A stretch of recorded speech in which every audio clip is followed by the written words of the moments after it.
Vamos a hablar en esta clase de la lectura del texto literario.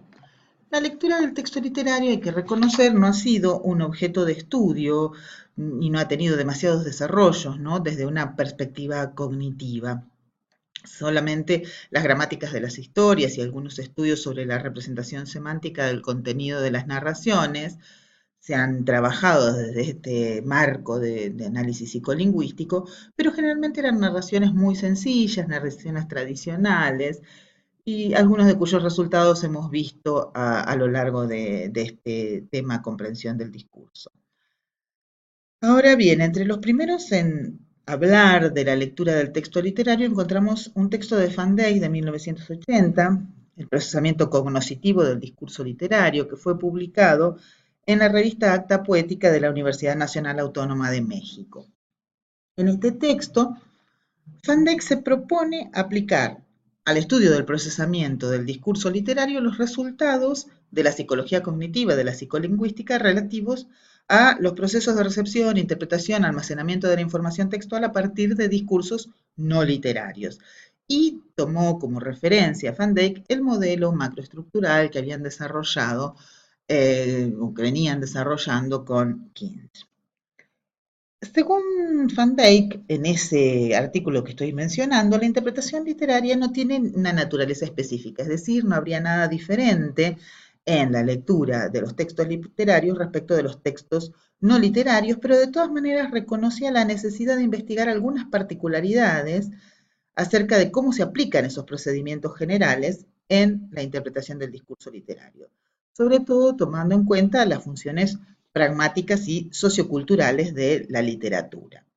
Así, Van Dyck planteaba la necesidad de obtener datos empíricos de la psicología, pero tomar en cuenta, tomar en consideración que la literatura no es solamente un conjunto particular de discursos con ciertas propiedades textuales, sino básicamente el hecho de que se producen y se leen como actos de habla que no necesariamente tienen funciones prácticas, funciones como preguntar, amenazar, prometer, sino que sobre todo tienen una función ritual.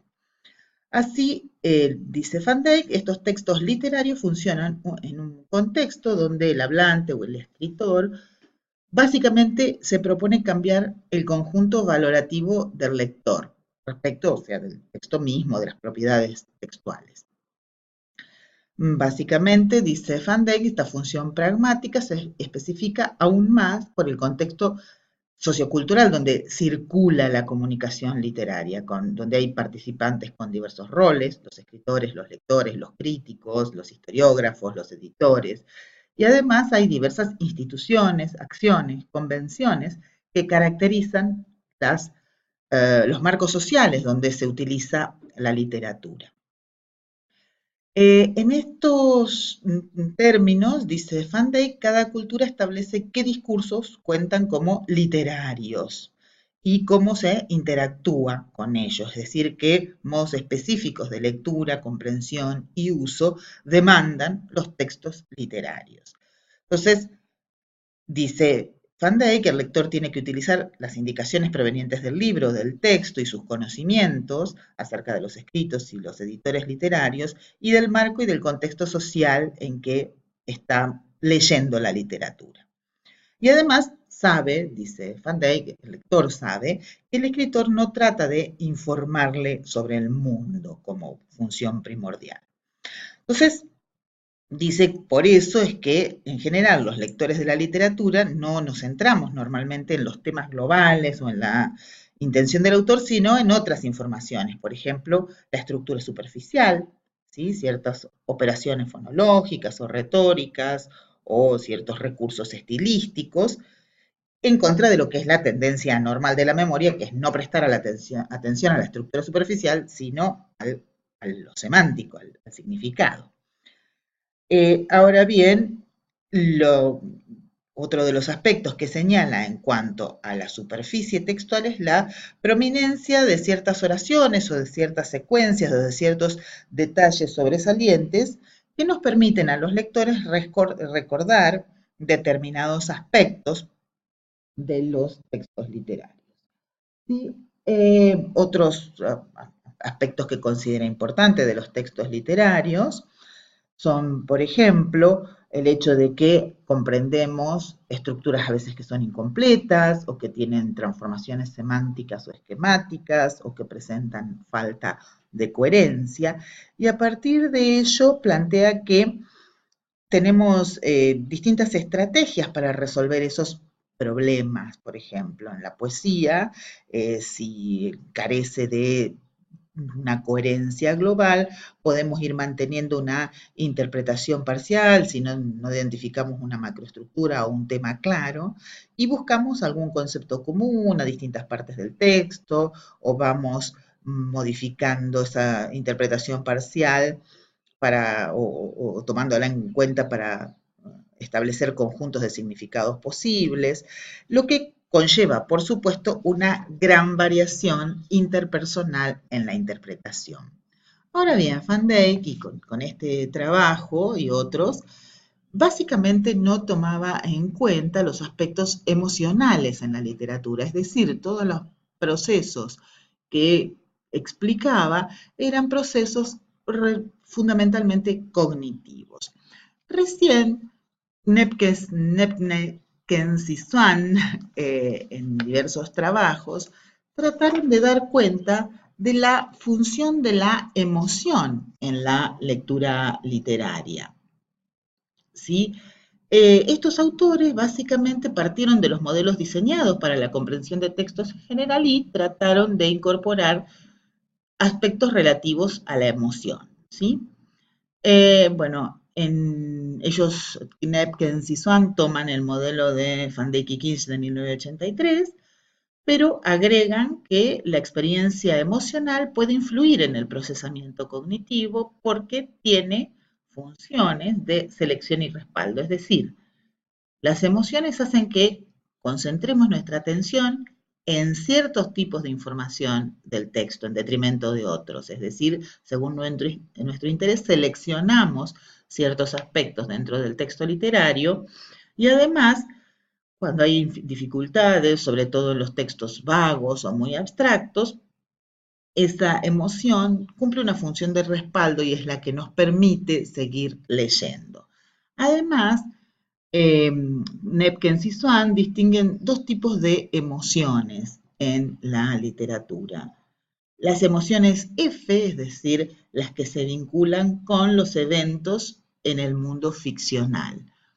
Eventos que pueden llevarnos a que nos congraciemos con un personaje o que tengamos mayor afinidad con un personaje o menos con otra, que nos sintamos identificados con alguno de ellos y que suframos con ellos o si nos sintamos alegres con ellos según lo que ocurre en la ficción.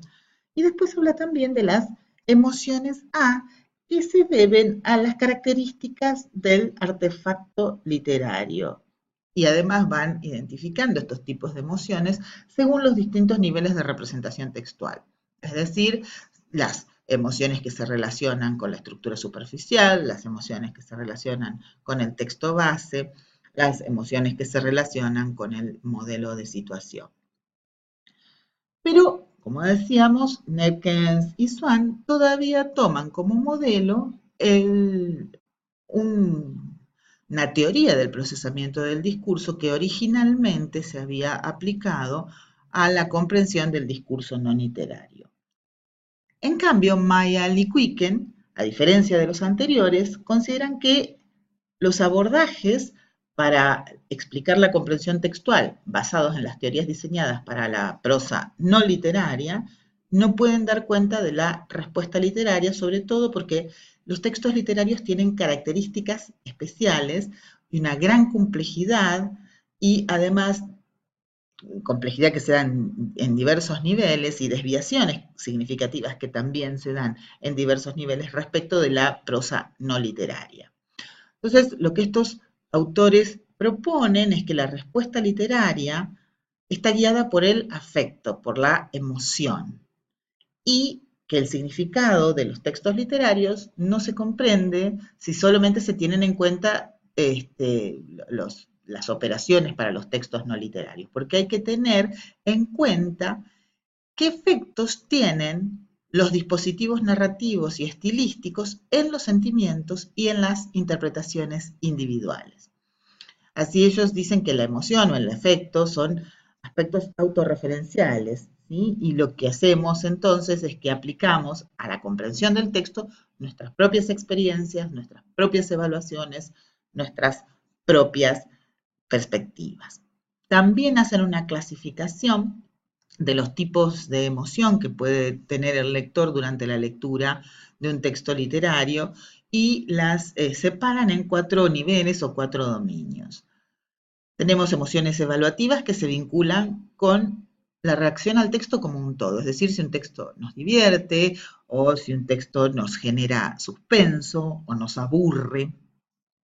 Después están las emociones narrativas, que se parecen a las emociones F de Nepkins y Swan, que son emociones relacionadas con la interpretación de la secuencia textual, ¿no?